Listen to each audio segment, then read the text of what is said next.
ओम शांति। आज भट्टी का चौथा दिवस, सो अंतिम दिवस। इस अंतिम दिवस के प्रातःकालीन सत्र में हमारे बीच में पधारे हैं हमारे आदरणीय राजयोगिनी उषा दीदी जी। एक हाथ हिलाकर हम दीदी का स्वागत करते हैं, सत्कार करते हैं, अभिनंदन करते हैं। दीदी जो गीता का भगवान कौन है?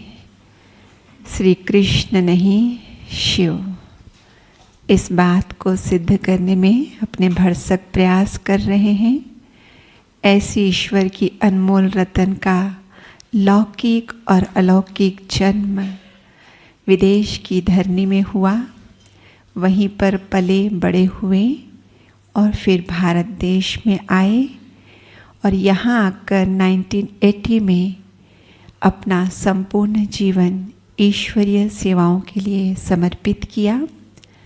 1980 से लेकर 1992 तक मुंबई, विलेपार्ला और हैदराबाद के सेवा केंद्रों से सेवाएं की, कईयों को जगाया और उसके बाद तो आप 93 में हेडक्वार्टर में आ गए और फिर हेडक्वार्टर में रहते देश विदेश की सेवाओं में लग गए।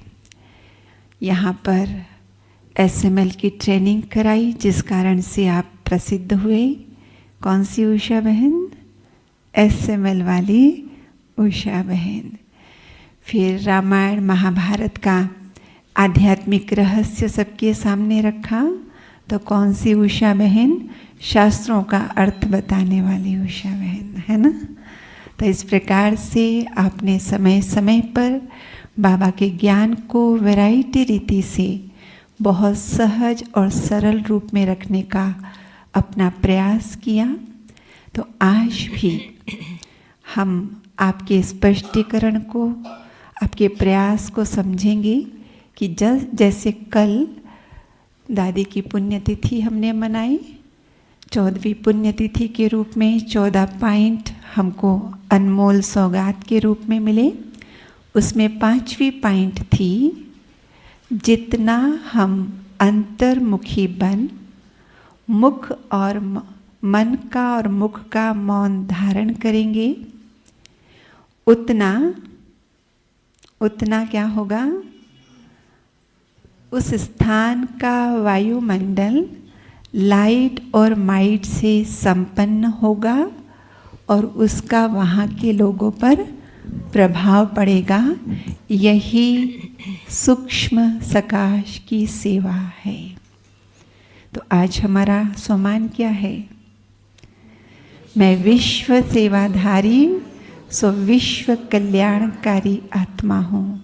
तो हमें सही अर्थों में ये सूक्ष्म सकाश की सेवा करनी है, लेकिन वो सही हो रही है या नहीं, उसको हम पहले दीदी से अच्छी तरह से समझ लेंगे, उसकी गहराई को जान लेंगे और इस सहज सेवा में लग जाएंगे। तो सुनते हैं दीदी से सूक्ष्म सकाश की सेवा। ओम शांति। बहुत सुंदर टॉपिक आज का रखा है और मैं समझती हूँ कि हर आत्मा भी ये चाहना रखती है कि हाँ, अभी हमें सूक्ष्म सकाश की सेवा करने की आवश्यकता है, क्योंकि स्थूल में हम सभी ने बहुत सेवाएं कर ली,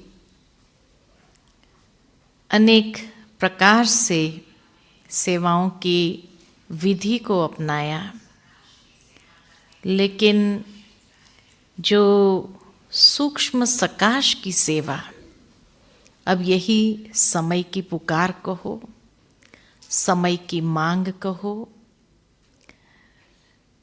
क्योंकि चारों ओर जैसे बाबा कहते हैं कि दिन प्रतिदिन समय नाजुक होता जा रहा है, और ये नाजुक समय में विधियां तो बदलती रहती है।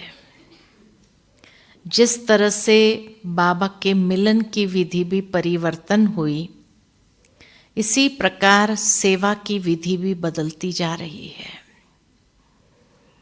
अब तक स्थूल रूप में हमने प्रदर्शनियों द्वारा, मेलों के द्वारा बहुत सेवाएं की, अलग अलग प्रोग्राम्स किए। लेकिन जब से कोरोना काल आरंभ हुआ तो ऑनलाइन सब हो गया है ना। ऑनलाइन में भी कितने बाबा के बच्चे बन गए, कितने कोर्स लोगों ने ऑनलाइन किया, तो एक ही स्थान पर बैठ के, लेकिन फिर भी वाणी की सेवा चलती रही। अब आने वाले समय के अंदर वाणी भी काम नहीं करेंगे, क्योंकि साधन फेल होने लगेंगे, तो फिर क्या करेंगे? मनसा सेवा ही एकमात्र विकल्प होगा। और इसीलिए बाबा ये अवसर दे रहा है हमें कि कर्मणा सेवा तो की, वाणी की सेवा भी की, अब मनसा सेवा में भी नंबर 1 लेना है। क्योंकि जो मार्क्स फाइनल मिलने हैं, तीनों के आधार पर मिलेगा कि हमने टोटल अपने जीवन के अंदर मनसा वाचा कर्मणा कितनी सेवाएं की है, कैसे किया है ना। तो कर्मणा और वाचा तो अब तक बहुत हो गई, और मैं समझती हूँ कि हर एक ने उसमें तो फुल मार्क्स लिए ही होंगे। अब मनसा में भी फुल मार्क्स लेने हैं। तो मनसा सेवा के लिए जो कहा, सूक्ष्म सकाश की सेवा है, लेकिन ये सेवा करने की विधि क्या है? आज हम आपको 3 विधियां बताएंगे, जिसमें समय प्रति समय जो उचित हो उस रीति से करनी होगी। तो सबसे पहली विधि जो है वो है शुभ भावना, शुभ कामना प्रवाहित होने देना। और शुभ भावना, शुभ कामना कैसे करेंगे ये आगे देखते हैं हम। दूसरा तरीका जो है वो बाबा कहते हैं वृत्ति द्वारा वायुमंडल बनाना। और तीसरी जो तरीका है वो है स्थिति द्वारा। तो एक शुद्ध संकल्पों द्वारा, दूसरा वृत्ति द्वारा वायुमंडल क्रिएट करना, और तीसरा है स्थिति के द्वारा सेवा करना। ये 3 तरीके हैं। उसकी डिटेल को अगर हम समझें तो पहला जो कहा कि शुभ भावना, शुभ कामना के द्वारा, उसके लिए चाहिए शुद्ध संकल्प। और जितना हमारे संकल्पों की शुद्धि होगी, उतना हमारी शुभ भावना प्रवाहित होगी। लेकिन अगर संकल्पों की शुद्धि नहीं, क्योंकि संकल्प और भावना दोनों का आपस में बहुत गहरा संबंध है। व्यक्ति जो सोचता है वैसी उसकी भावना क्रिएट होती है। तो शुभ भावना के लिए चाहिए शुद्ध संकल्प। और शुद्ध संकल्पों का खजाना कहाँ से प्राप्त होता है? मुरली से। तो उसके लिए जितना मुरली का अध्ययन करते हैं, प्रतिदिन की जो बाबा की मुरली है वो जैसे खजाना है कि जिसके माध्यम से शुद्ध संकल्पों को क्रिएट करना सहज है। तभी बाबा हम बच्चों का रोज अटेंशन खिंचवाते रहे कि बच्चे मुरली कभी मिस नहीं करना। संडे की मुरली भी हम सभी ने सुनी। बाबा ने कहा, बाबा कितना दूर से और प्रतिदिन आते हैं और प्रतिदिन बाबा आते हैं मुरली सुनाने। बाबा ने कहा कि कभी भी बाबा ने कोई सुस्ती नहीं किया कि आज सर दर्द कर रहा है, कोई बहाना नहीं दिया। विदाउट फेल अंतिम दिन तक बाबा ने मुरली जरूर सुनाई। तो भगवान कितना इंपॉर्टेंस रखता है उसका, उतना महत्व मेरे जीवन में है मुरली का।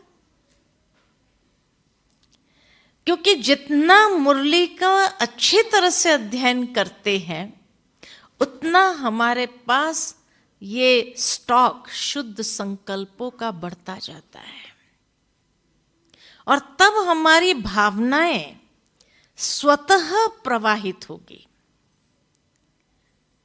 कई बार कई लोग सोचते हैं कि कुछ कार्य करना है तो फलाने व्यक्ति को इमर्ज करो और इमर्ज करके उसको शुद्ध संकल्पों का दान करिए, उसको परिवर्तन करना है।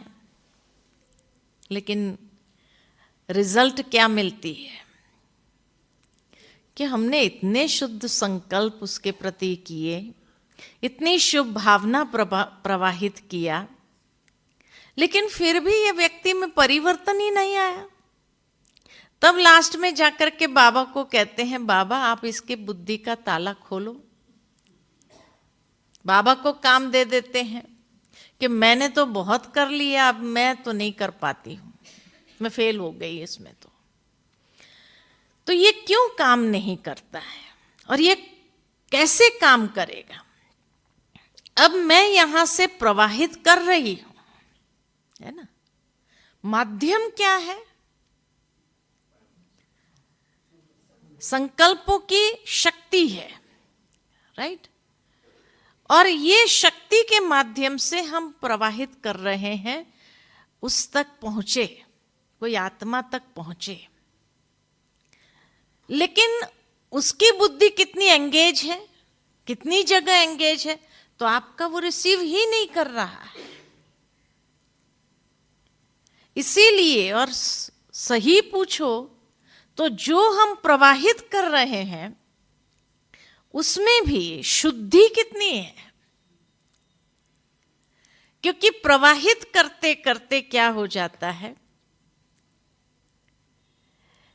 हमारे अंदर भी सबसे बड़ा विघ्न जो हमारे लिए बनता है, हमारे प्रवाहित करने के समय व्यर्थ संकल्प बीच बीच में आ जाता है।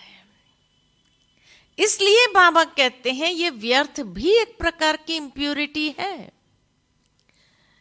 जब आप शुद्ध संकल्प कर रहे हैं, शुद्ध भावनाओं को प्रवाहित करने का प्रयास कर रहे हैं, और उस समय अंदर व्यर्थ संकल्प चलता है, कर तो रहे हैं, पता नहीं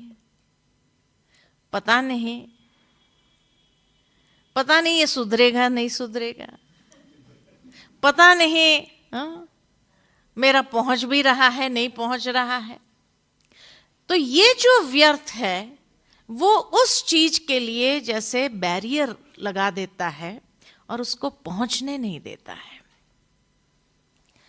दूसरी बात ये है, उसमें शुद्ध भावना जब प्रवाहित करते हैं तब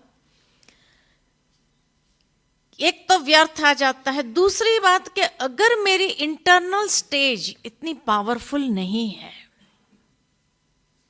जैसे बाबा कई बार कहते हैं कि कोई वायरलेस होता है, लेकिन अगर उसकी कैपेसिटी ज्यादा दूर तक जाने की है ही नहीं, तो कहां तक पहुंचेगा?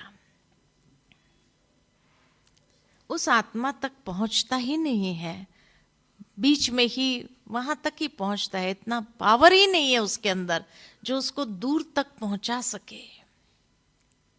तो इसीलिए बाबा कहते हैं कि कई बार बच्चे ये गलती करते हैं कि हम उसको दें।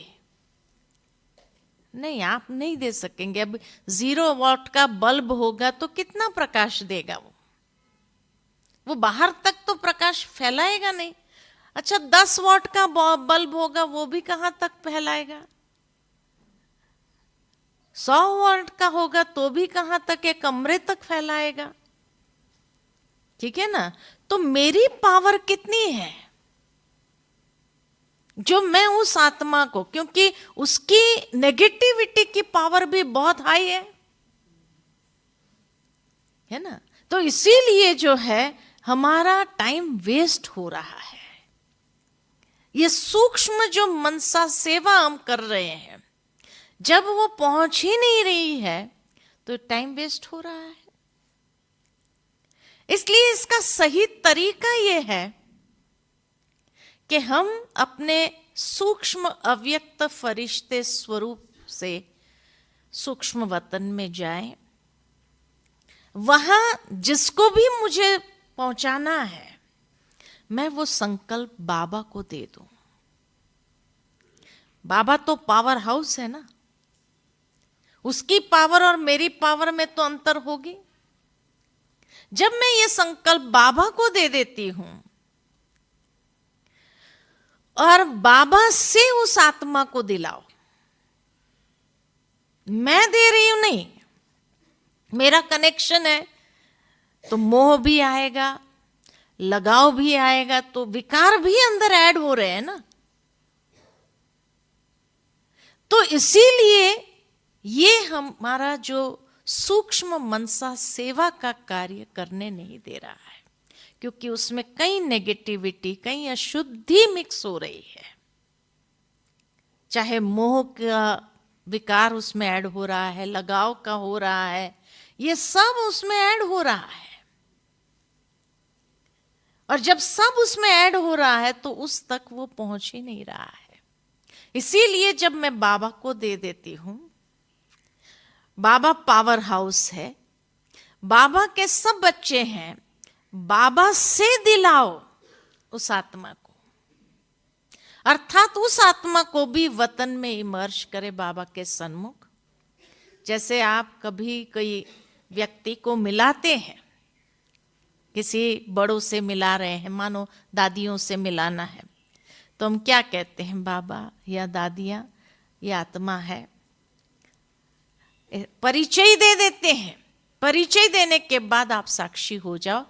वो आत्मा उसको दृष्टि देती है, दादियां उनको दृष्टि देती है, उनको जो महावाक्य उच्चारण, तो आप उस समय साक्षी हो जाते हैं।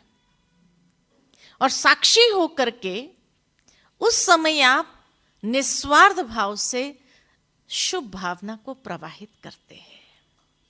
साथ ही साथ साक्षी होकर के, जैसे बाबा उस आत्मा को दृष्टि दे करके सकाश दे रहा है, वो काम करेगा। मैं दूं, मैं नहीं दे सकती हूं, या कितना दे सकते हैं आप? पावर ही इतनी नहीं है जो उस तक पहुंचे। उसमें बीच बीच में मेरे व्यर्थ संकल्प जो उत्पन्न होते, वो बैरियर क्रिएट करते, उसकी जो नेगेटिविटी है वो भी बैरियर क्रिएट करती है।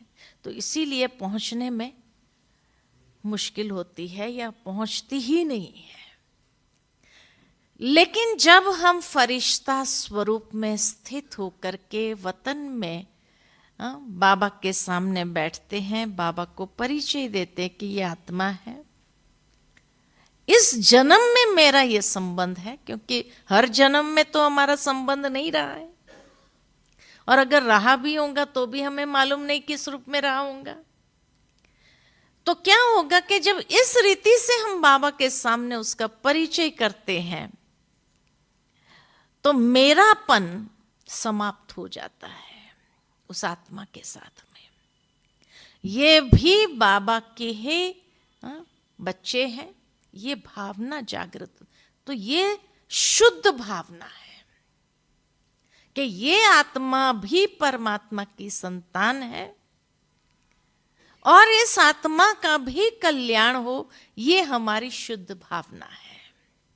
आत्मा की रीति से शरीर को देखते हुए नहीं, लेकिन उसके शरीर में भी उस आत्मा को, भ्रुकुटी में उस आत्मा को हम विजुअलाइज करें और बाबा को सौंप दे, तो बाबा जो देना होगा उसको, उसकी पात्रता के हिसाब से वो बाबा देगा। उसके बाद मेरा संकल्प नहीं चलना चाहिए। मैं नित्य निस्वार्थ भाव से, निष्काम भाव से प्रवाहित करूं अपनी शुद्ध भावना। ये भी बाबा का बच्चा है ना। इस जन्म के लिए एक संबंध में जुटे हैं, बाकी तो आगे की यात्रा में भी वो कहाँ होगा, हम कहाँ होंगे, कोई कनेक्शन ही नहीं होगा ना। न इतने जन्मों का कोई कनेक्शन है जो याद है हमें।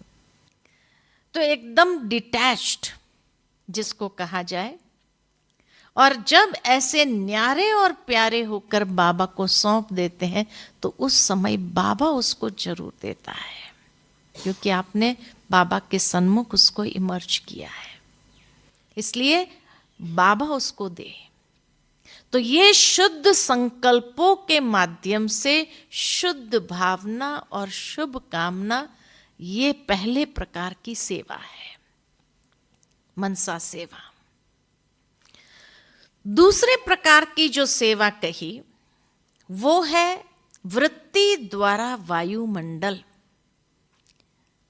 जिस तरह से भावना का संबंध संकल्पों के साथ है, इसी तरह वृत्ति का संबंध किसके साथ है?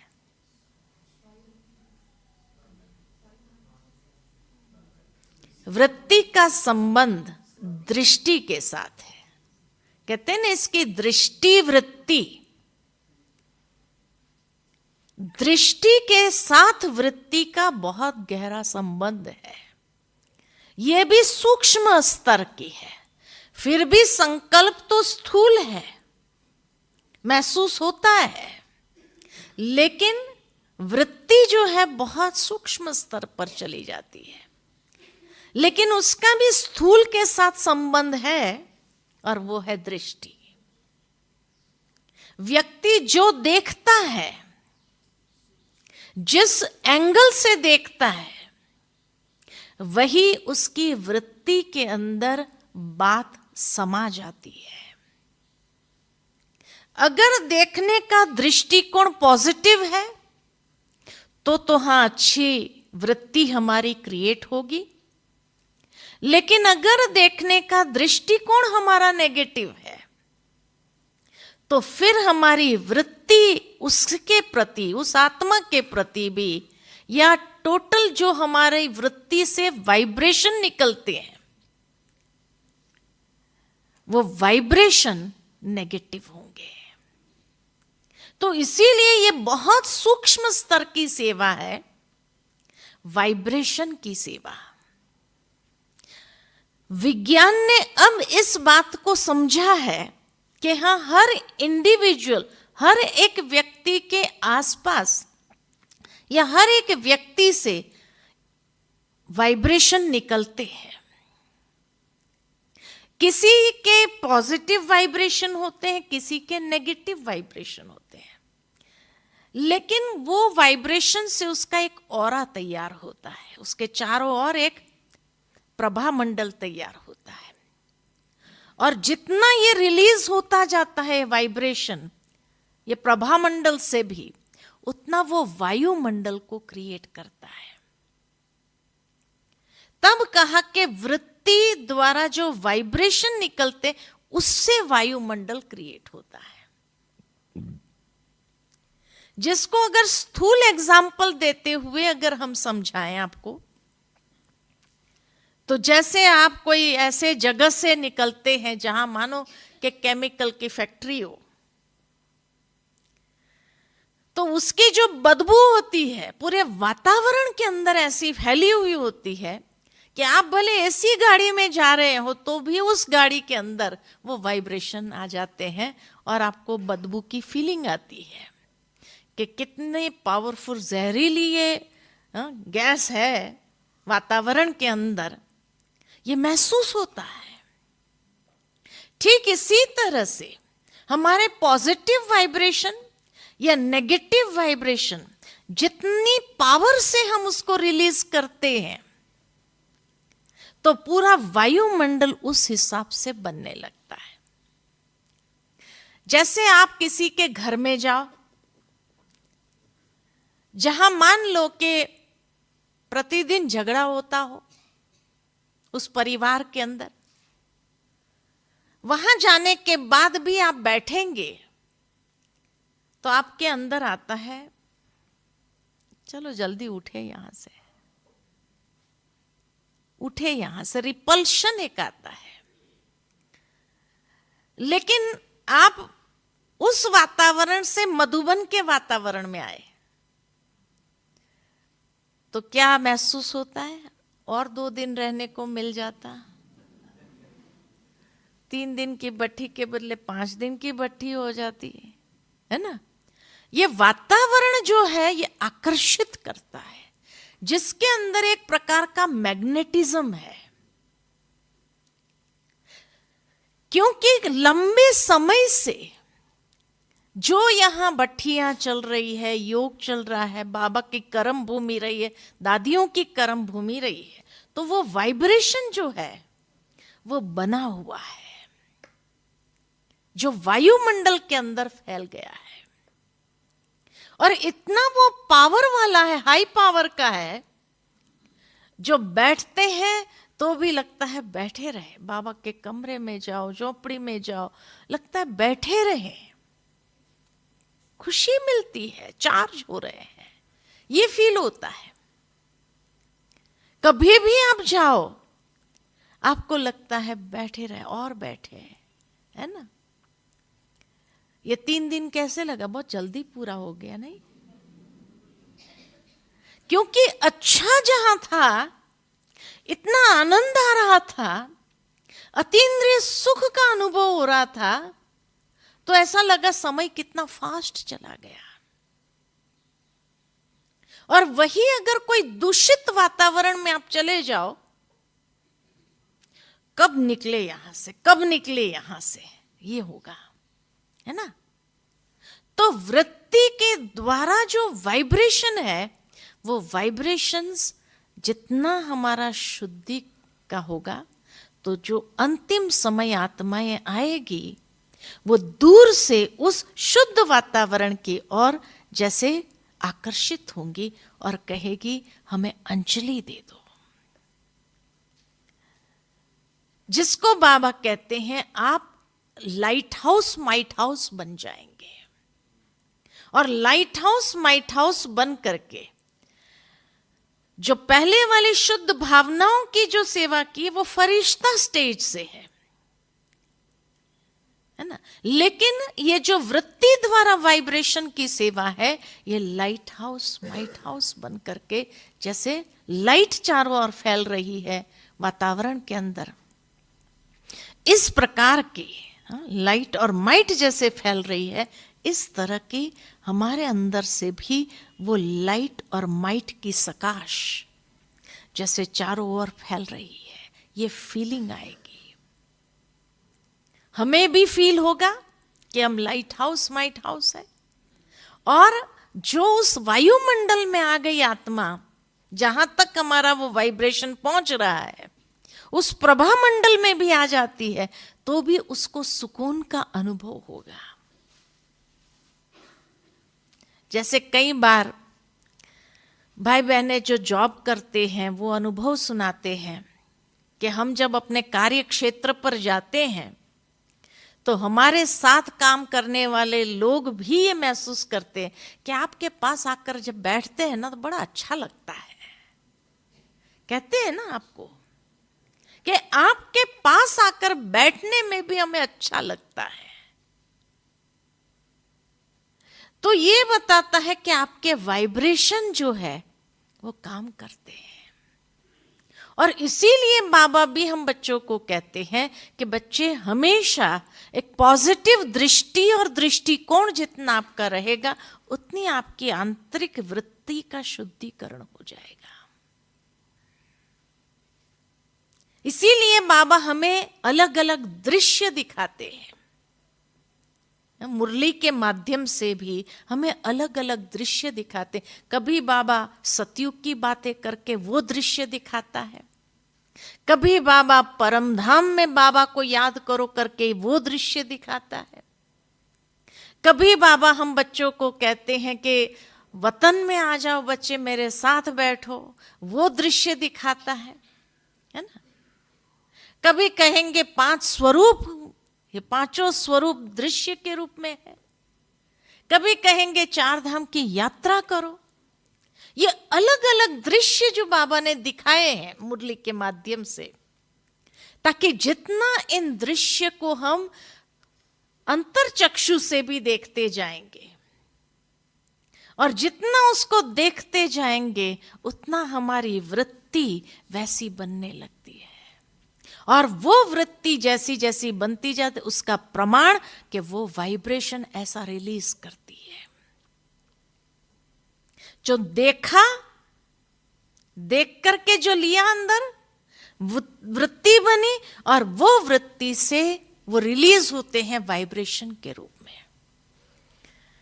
अंतिम सेवा वाइब्रेशन की सेवा होगी।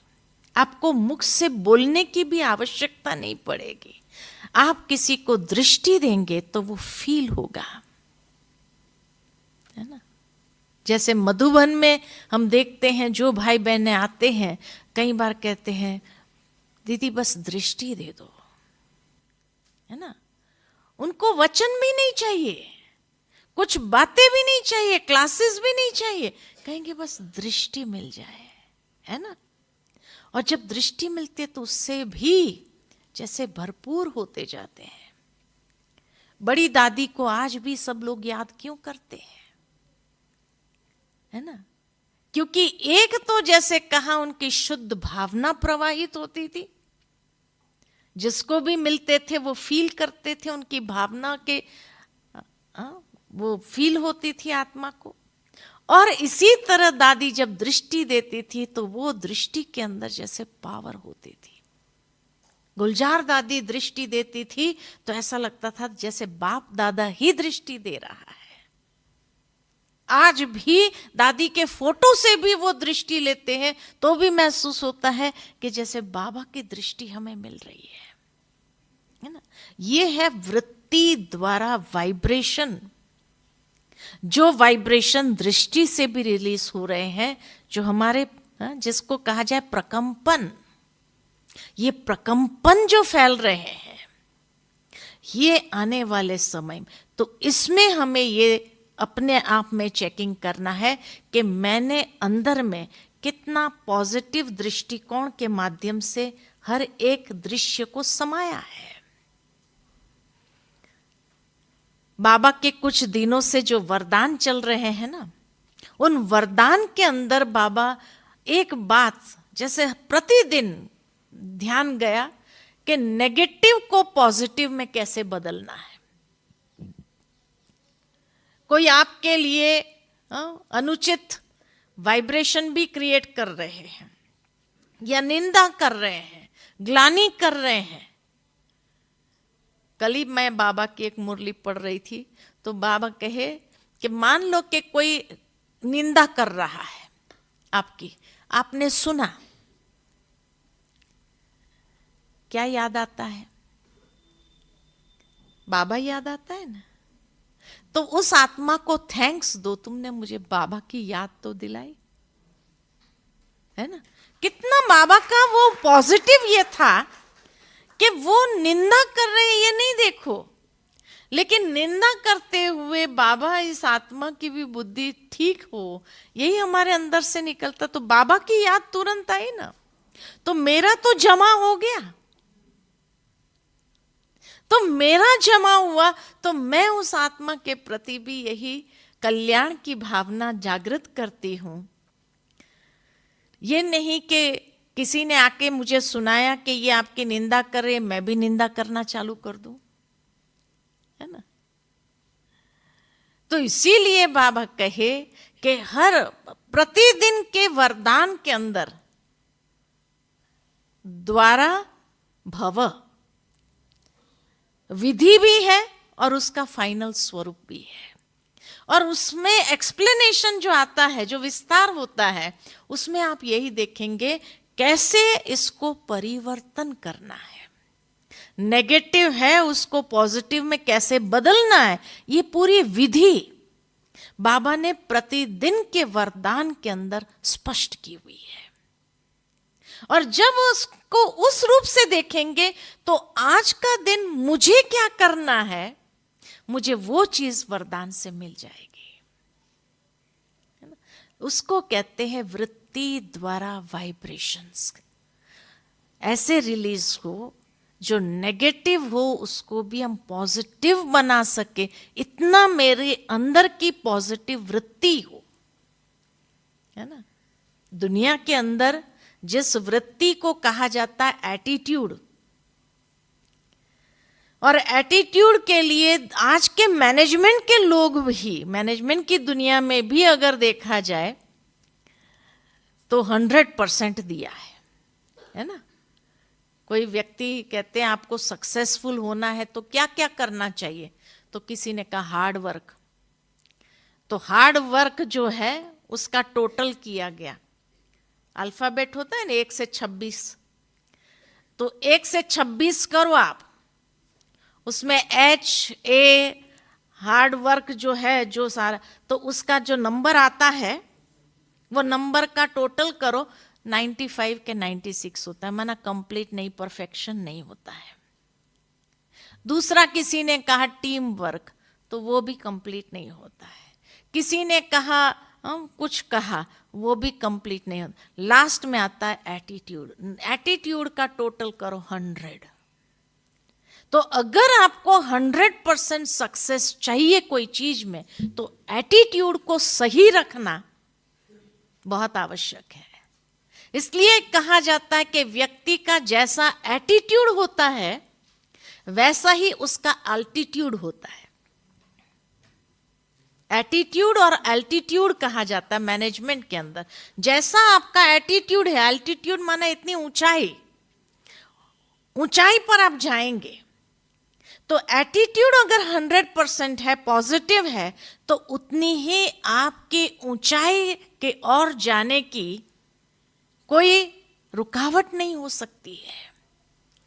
क्योंकि रुकावट में कौन सी बात आती है, विघ्न अगर आता है खुद से ही आता है। अपना स्वभाव संस्कार विघ्न बनता है, अपना व्यर्थ संकल्प विघ्न बनता है, अपनी अंदर की इंप्योरिटी विघ्न बनती है। अगर मेरा एटीट्यूड 100% पॉजिटिव है तो ये चीजें मेरे लिए विघ्न बन ही नहीं सकती। इतनी ऊंचाई को प्राप्त करना आसान हो जाता है ना। इसीलिए कहा जाता है ये एटीट्यूड डिसाइड्स योर एल्टीट्यूड, कि आपको कितना ऊंचाई पर जाना है वो आपका एटीट्यूड, अंदर की वृत्ति डिसाइड करती है। माना हम खुद की ऊंची स्थिति में जाने के लिए जिम्मेवार भी है, और अगर नहीं पहुंचते हैं तो उसके लिए भी हम खुद ही जिम्मेवार हैं, राइट। तो इसीलिए वृत्ति द्वारा वाइब्रेशन जो रिलीज होता है, चाहे दृष्टि के माध्यम से रिलीज हो रहा है, चाहे वो वायुमंडल क्रिएट कर रहा है, और उसमें उतनी मैग्नेटिज्म होती है। इसलिए बाबा जो हम बच्चों को कहते हैं ना रोज मुरली के अंदर, बच्चे आत्म अभिमानी बनो। क्यों बाबा ये शब्द कहते हैं आत्म अभिमानी बनो? क्योंकि आत्म अभिमानी बनने में आप 100% अपनी वृत्ति का शुद्धिकरण करते हो। आत्म अभिमानी माना क्या, कि जब हम योग में बैठते हैं, आत्म अभिमानी स्थिति में बैठते हैं, क्योंकि कर्म करते समय को तो देही अभिमानी कहेंगे, लेकिन जब कर्म से निवृत्त होकर के हम आत्म अभिमानी स्थिति में बैठते हैं, अर्थात आत्मा के सातों गुणों को इमर्ज करते हैं, अपना ओरिजिनल अनादि स्वरूप को इमर्ज करना हुआ, तो जितना हमारा आत्मा के सातों गुणों को हम इमर्ज करते हैं, अर्थात वो हमारी वृत्ति के अंदर सातों गुण रिलीज होने लगते हैं वृत्ति के माध्यम से, उसी से हमारा प्रभा मंडल बनता है। और वो सातों गुणों में ही वो मैग्नेटिज्म है। वैसे दुनिया के अंदर जो ग्रेट पर्सनैलिटीज हो गए, जैसे स्वामी विवेकानंद, मदर टेरेसा, उनके लिए कहा जाता था उनकी मैग्नेटिक पर्सनैलिटी थी। वो जहां भी जाते थे लोग अट्रैक्ट होते थे, अपने आप उनका खिंचाव होता था। बड़ी दादी के अंदर वही मैग्नेटिज्म था। साकार बाबा मम्मा को तो हम सभी में से, यहां से मैं नहीं समझती कोई होगा जिसने देखा होगा, लेकिन मेजॉरिटी ने बड़ी दादी जी को तो देखा। कितनों ने देखा है यहाँ प्रकाशमणि दादी को साकार में, है ना? उनके अंदर एक खिंचाव होता था। जहां भी वो खड़ी होती थी ना, अपने आप जैसे लोग जैसे उस मैग्नेट की तरफ खींच के चले जाते थे।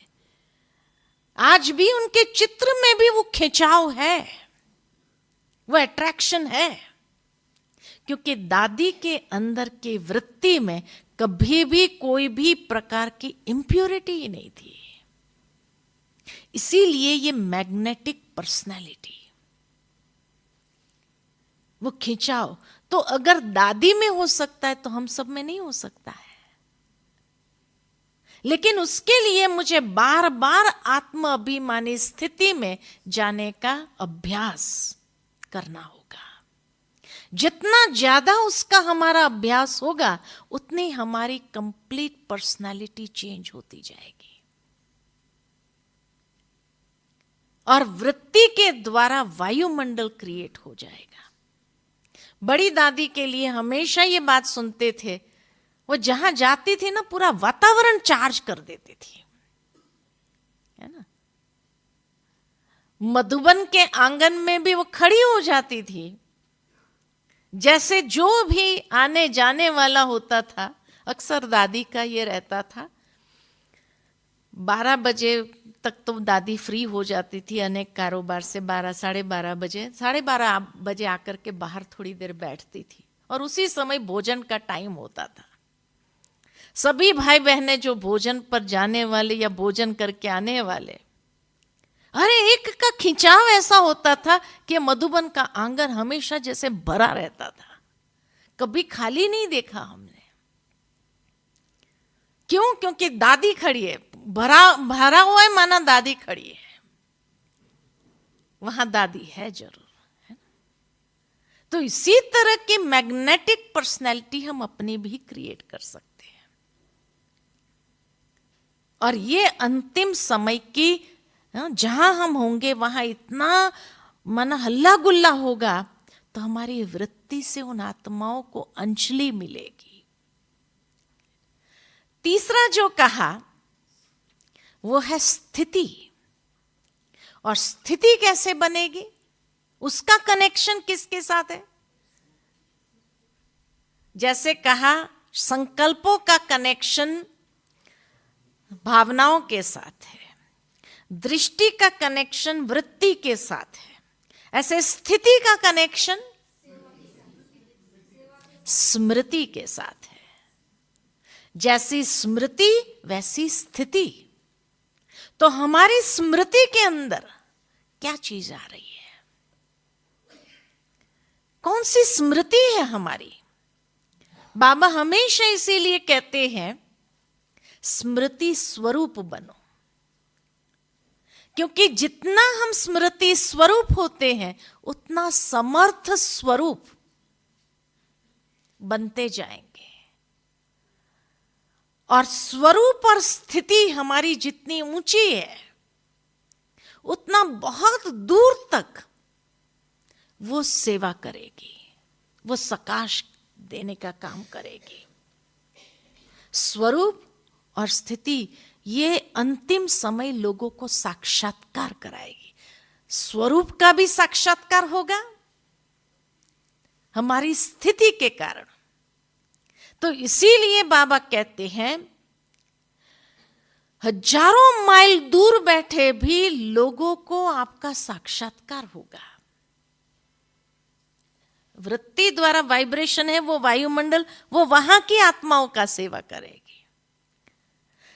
शुद्ध संकल्प, शुद्ध भावना वो थोड़ी दूर के माना दूसरे शहर, तीसरे शहर, ये उसी देश में करेगी।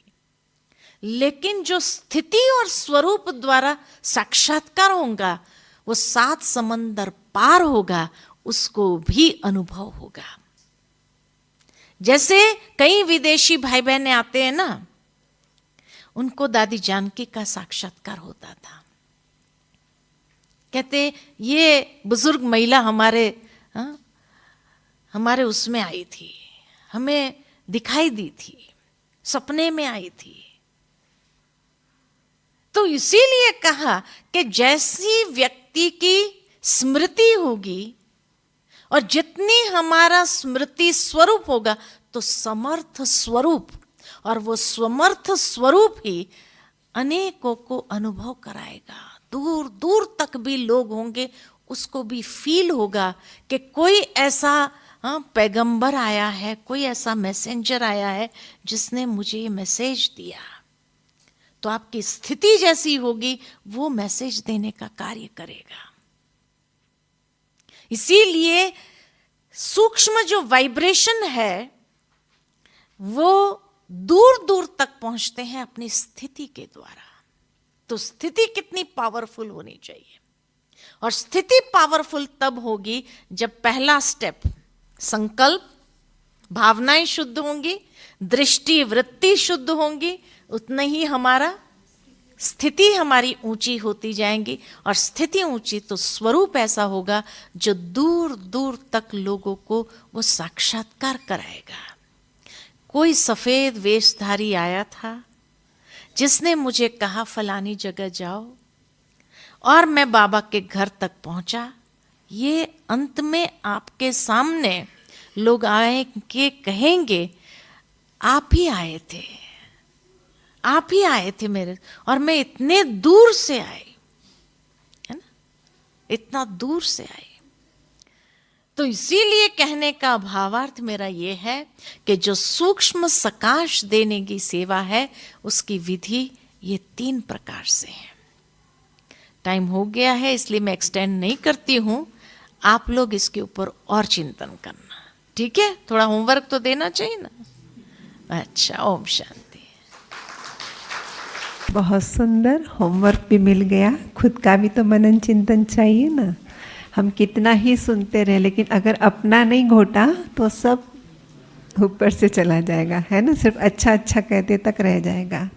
तो बहुत अच्छा आपने होमवर्क दिया दीदी। सभी दीदी का एक हाथ हिलाकर धन्यवाद करेंगे, आभार मानेंगे, शुक्रिया करते हैं।